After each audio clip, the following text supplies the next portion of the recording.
Today we're going to be looking at the Insta360 X4 and why you might want to pick one of these up.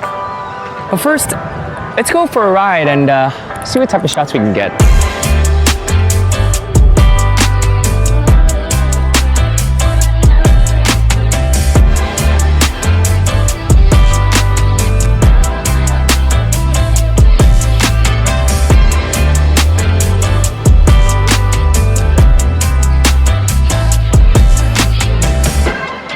Man, it has been so long since I've done that.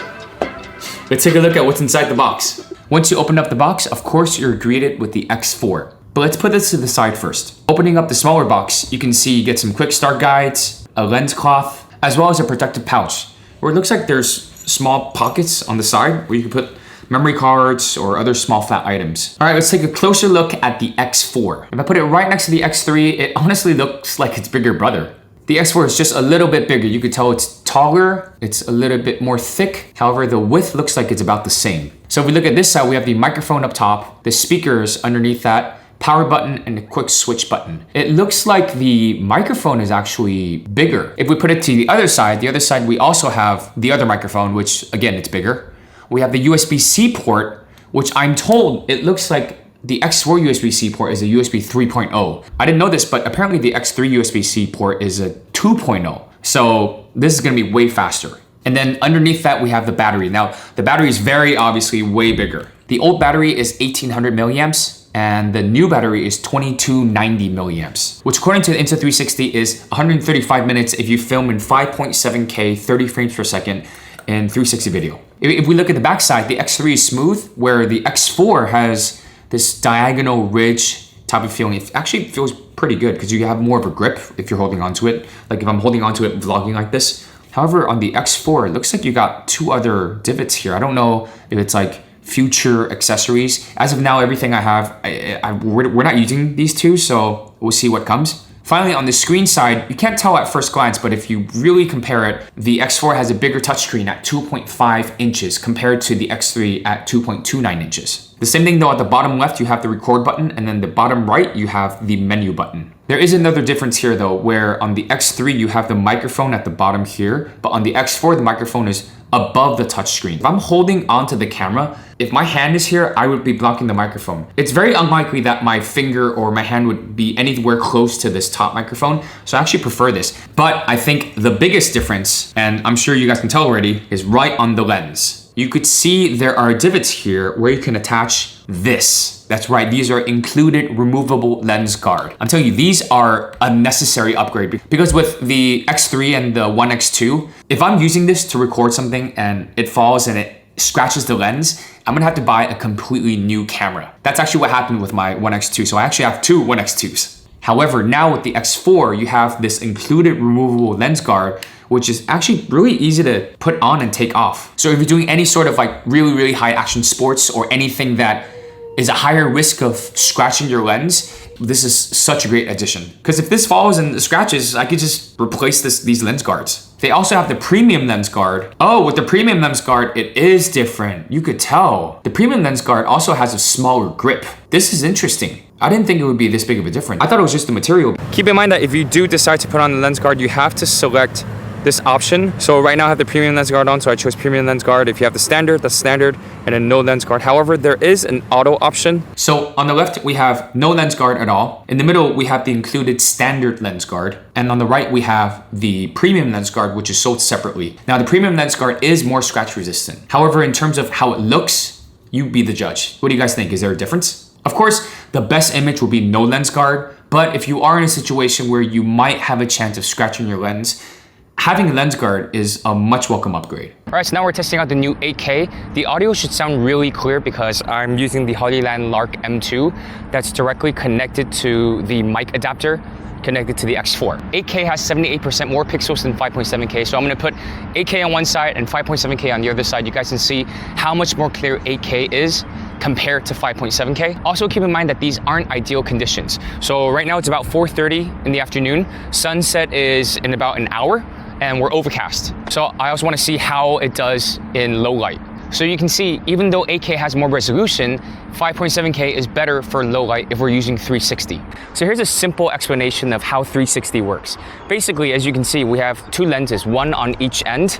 This end will record 180 degrees of this entire side, like a dome. And the other end will also record 180 degree, then it'll stitch it all together, making it 360. However, we have to be aware, since we're combining these two dome-like videos together, there's gonna be a stitch that's exactly a circle around. So if I put my hand right next to where the stitch line is, you're not gonna be able to see this unless I have a little bit of distance away. I need to be at least, I'd say safely over 2 feet away.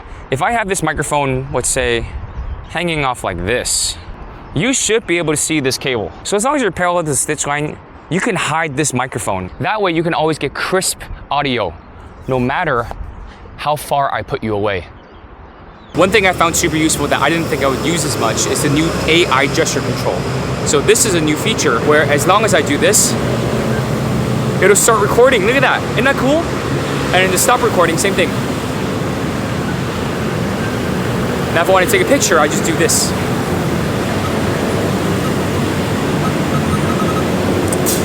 So this is super useful if you're in an environment where it's loud like this, but it's also very useful in a situation where you can't use voice control. So if you're in a place where it's really quiet and it's kind of awkward for you to, tell the camera start recording, then at least you could just do this. And no matter what mode it's in, as long as you do this, it starts and stops recording. Such a useful feature I didn't think I would use as much. All right, so this is a vlog test. I'm only using the mics directly on the X4. So you guys can hear it's pretty windy right now.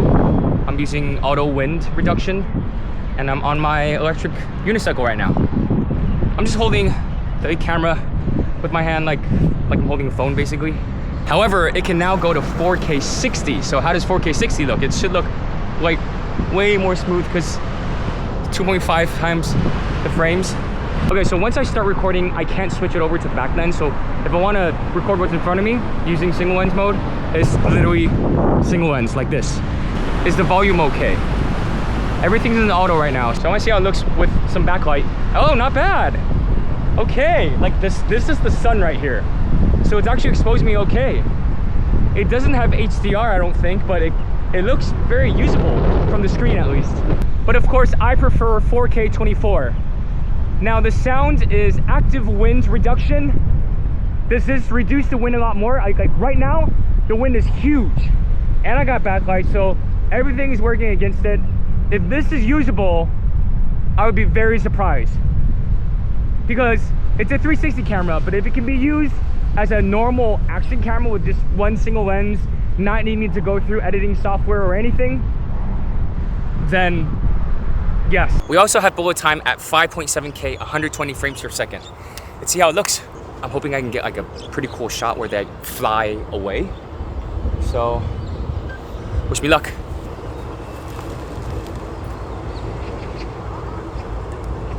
Okay, I looked really dumb, but let's see how that turned out.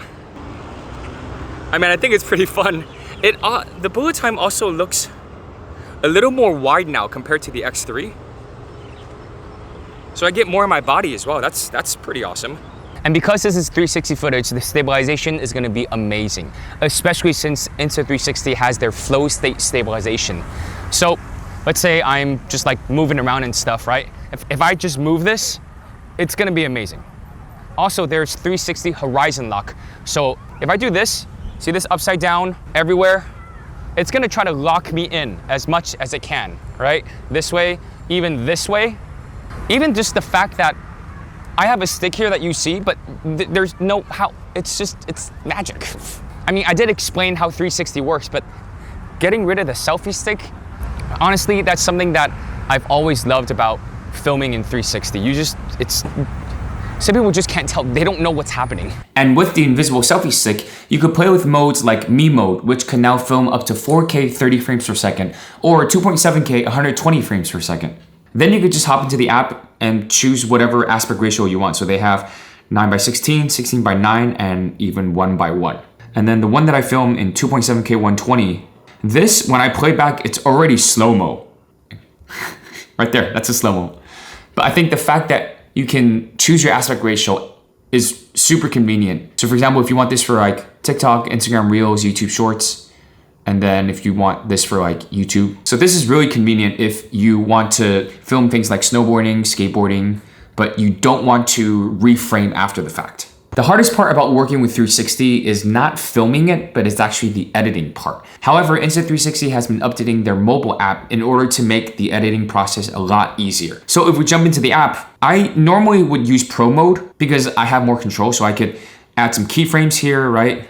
This keyframe, let's say, and some other keyframes and stuff, right? If I want to add certain things like motion ND, I could just turn that on. And if you look at the ground, it looks a lot more smooth. So that's cool, right? And different fields of view as well. So we have de-warp. This is just like the normal straight line field of view. And then we have ultra wide, but the new one is mega view. So we get a lot more in the frame. Look at that. It has motion dent. That looks pretty good. Looks pretty natural. In quick mode, there are a couple of options. So the first one is it'll try to figure out if there's anything that it can auto track. So obviously there's me. So I can click on myself.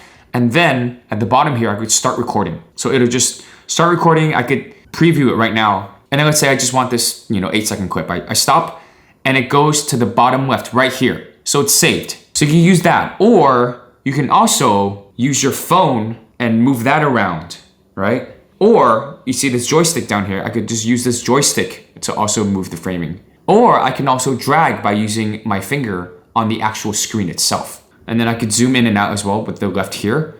I could zoom in and zoom out. I can also reframe and zoom in and out at the same time. Stop it. So we have it here at the bottom left. This is what I just used. And after that, let's say I want these clips, right? I can click export straight to phone album. Bam, it's done. So it's here. The videos I just saved are here. This one, and we have this one. So this is perfect because this is not only super fast, but it also is the fastest way to get a reframed video in 360. Honestly, that was my first time using Quick. I think from now on, I might just use Quick because that was really easy. And finally, we have the AI feature. This one I haven't tried yet. This one, Insta360 says that it's perfect for beginners who often don't know where to look in a 360 video due to unlimited framing possibilities. So let's see. Oh, okay, so it's generating. This is pretty cool. Yeah, I've never used this one before. Oh, it just made a completely new video. Let's see. Let's see what it looks like. So it looks like after the AI does its processing, it has categories. So we have compilations, selfie view. That's cool. Oh, good. That's literally exactly shots that I would use by myself. Let's see what they do with compilation. Hold on, I definitely didn't do this. Hey, you know what? This is not bad. This is really not bad. And then there's also a 20-second one. And then for the ones that you want, you just go ahead and select the ones. So let's say, for example, I select these, and then I get export directly.